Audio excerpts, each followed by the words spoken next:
The Honourable Member for Hobart. Yes, Mr President, I congratulate the Honourable Member for Murchison on her presentation today, the recollections of that particular event that she attended. I think it is so important that we indeed do continue to remember the events of many years past and the sufferings that people endured, indeed.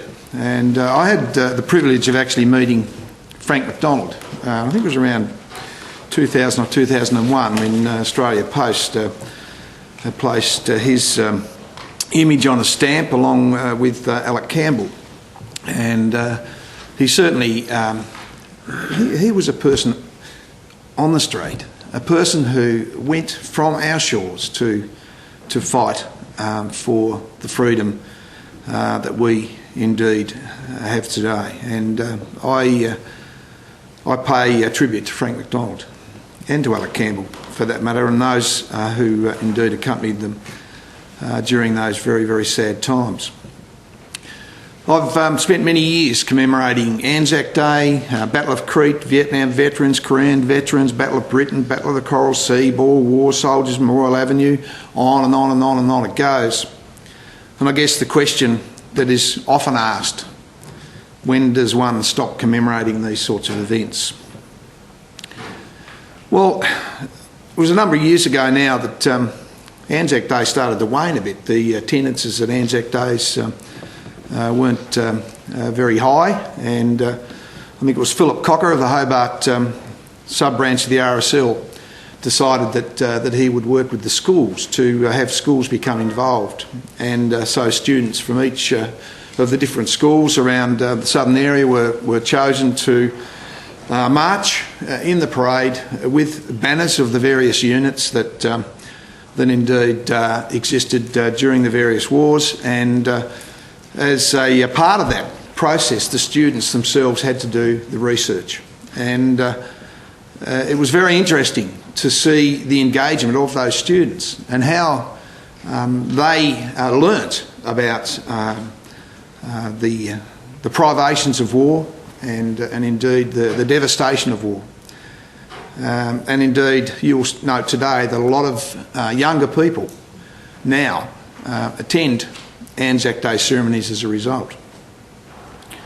One young person is always chosen to speak at the dawn service, and it's always a very moving experience, and I note you were talking about that young person that accompanied you to Member for Murchison to indeed Gallipoli, and how moving it was to hear them speak. And indeed that is what happens at the dawn service, and they become very, very involved. It's a commemoration, it's not a celebration of war. And I'd like to read into Hansard, the Governor's speech at Anzac Day. And it's a very real account of war in all its brutality. And so I'll simply say be prepared. But I do think it needs to be read in, and I think this is an appropriate time to do it. And the Governor starts, "I've always thought that communities gather together on Anzac Day, usually around a war memorial or cenotaph, to do four things. The first is to remember those who died or were wounded when their country called them to serve in wars, in other violent conflicts and in peacekeeping missions in which Australia has been and still is involved. The second is to reflect upon their service to our country, and for each of us, in our own way, to solemnly honour and pay respect to their bravery and courage. The third is to think about their mental and physical suffering caused by their service and the pain, loss and suffering it caused their families and loved ones. The fourth, and perhaps the most important, is, as I said last Anzac Day, to resolve that in the future each of us will ask those hard questions about the meaning of wars, their causes and outcomes, in order to become resolute about peace, as well as resolute about fighting when fighting is genuinely necessary and unavoidable act of self-protection. All our remembrances and honours are meaningless unless we also vow to become resolute about peace, because that is what those whom we remember and honour on this special day thought they were dying for. As we think about those four things today, particularly when we pay our respects to the bravery and courage of those who died or were wounded, we must take care to avoid the glorification of war. Historian and author Lieutenant Colonel Arthur Burke, OAM, wrote this about the so-called spirit of Anzac, and the Governor quotes, "On the 25th of April 1915, a new world was born. A new side of man's character was revealed. The spirit of Anzac was kindled. It flared with a previously unknown, almost superhuman strength. There was a determination, a zest, a drive which swept up from the beaches on Gallipoli Peninsula as the Anzacs thrust forward with their torch of freedom. As they fell, they threw those following the torch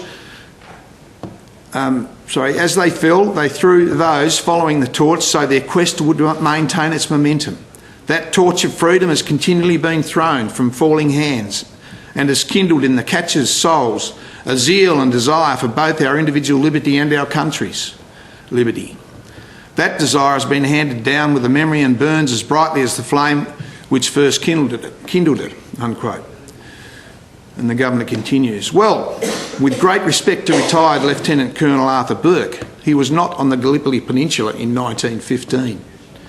Now, in making that observation, I do not in any way wish to denigrate one of our very senior soldiers, nor the valuable service he has given his country. But I suggest to you that his use of that kind of rhetoric to describe the war on the Gallipoli Peninsula only serves to build a false legend of what war is like and to create a myth of superheroes that we call Anzacs.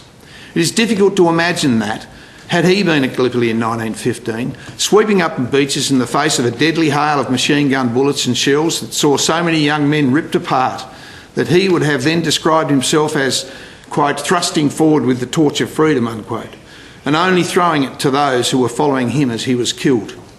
As we approach the centenary of that fateful event in 1915, and the distance from Gallipoli stretches to 100 years, there is a risk that the myth will overbear the reality, especially in the minds of the younger generation. And that risk imposes on us a duty to speak the truth about what war is really like when we pay tribute to those who died or were wounded and their families.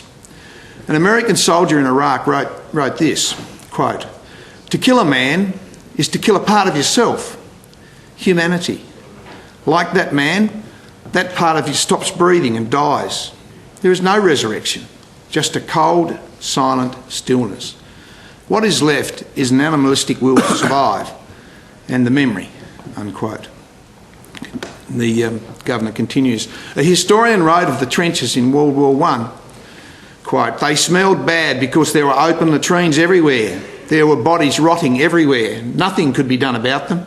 You could throw a shovel full of quick lime on them to take some of the smell away, but the odour of the trenches was appalling," unquote. In Vietnam, a crew member of a helicopter that landed on a battlefield to evacuate the wounded wrote, with respect to their own men who were fighting the Viet Cong, "They'd all turned into animals. They were stepping on each other and the wounded. They fought to get inside the small helicopter. All was beginning to fall apart in the landing zone. The pilots were trying to pull up on the collective and get some lift off the ground. However, we had dozens of men inside and more hanging onto the landing skids. More keep coming at us until we were completely engulfed with bodies of panicked men. It was an ugly sight. There was no way we could leave that landing zone. We were like a large insect being devoured by an army of hungry ants. Meanwhile, we had been on the ground long enough for an enemy mortar team to begin zeroing in on our position. They started dropping rounds closer and closer. The rounds were hitting so close that you could feel the impact of the explosions because they made the helicopter shake each time they went off. Time was critical. We had to get out of there, or get out of the helicopter before a round hit it. The pilots were shouting on the intercom to shoot these guys or do whatever it took to get them out of the aircraft. So we began kicking them and pushing them off the helicopter as the ship struggled to rise off the ground. There were so many of them and they just kept hanging on," he wrote. "They were afraid. You could see it in their eyes. Some had even pissed in their own pants. These troops were going to stay in that helicopter even if it meant all of us crashing into a treetop. That is what war is really like. And with respect to those who have a different view, I say that it is how we should tell it to our children. In war, there are very few who fight without fear, but many who, every moment, are terrified of being killed or maimed, but still fight on as their country has called upon them to do. They are the real heroes. They are the ones whose courage we should honour and respect. They deserve honouring and remembering as they struggled to overcome the terror and do their duty, not the mythical, tall, lean, bronzed and laconic Anzac, enthusiastically and unflinchingly carrying the torch of freedom in the face of murderous enemy fire, nor, as Lieutenant Colonel Burke wrote, the bold, laughing soldiers who fought as they lived, bravely, openly, independently and without fear. Australia needs to drop the sentimental myths that Anzac Day has attracted. The soldiers of Gallipoli must be respectfully but realistically honoured, and each of us must remain resolute about peace, lest we forget.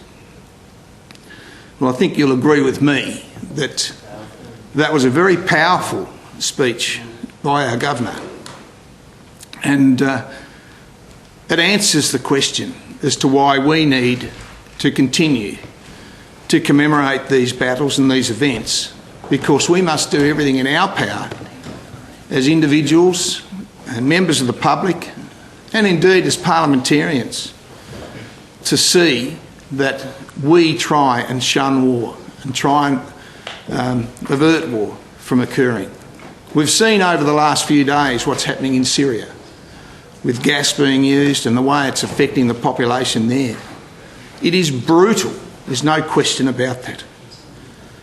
So, as far as I'm concerned, we must continue to commemorate these things, and I congratulate the Honourable Member for Murchison again on her presentation today, and the way that this particular program, the Frank McDonald Memorial Prize, is continuing to keep in front of the minds of young people the futility of war.